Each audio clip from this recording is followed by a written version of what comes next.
आवाज सुना है तुम्हें। रवि और मोहिनी एक अलग अलग दुनिया के लोग थे। रवि एक शांतिप्रिय और ध्यान में रहने वाला व्यक्ति था, जबकि मोहिनी धूम्रपान और शराब के शौकीन थी।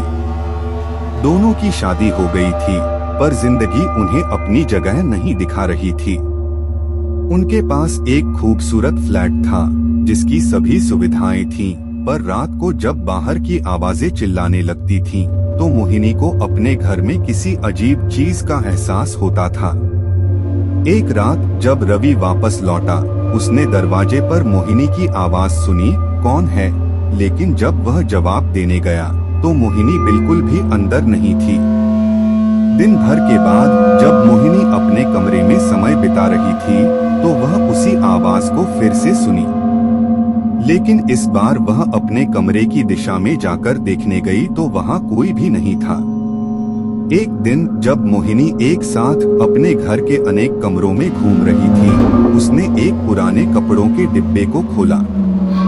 जैसे ही वह डिब्बे का ढक्कन हटाया, उसने उसी आवाज को सुना। मोहिनी को लगा कि कहीं घर में कोई हो सकता है।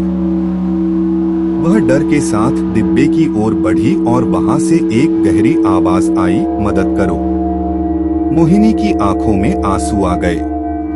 वह अभी भी उसी डिब्बे की ओर देख रही थी, जब उसे पता चला कि डिब्बे में एक पुराना पत्थर है, जिस पर मदद करो लिखा है।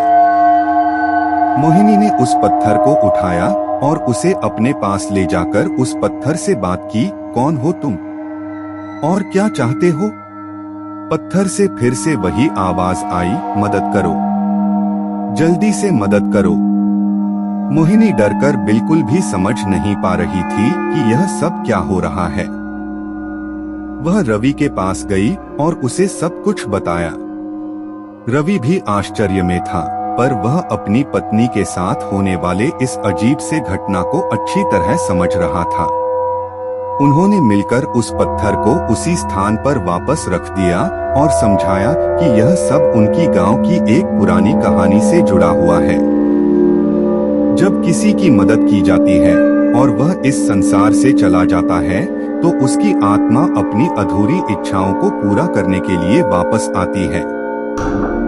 रवि और मोहिनी ने वह पत्थर उसी स्थान पर छोड़ दिया और उस दिन से उन्हें उसी आवाज का डर नहीं लगा।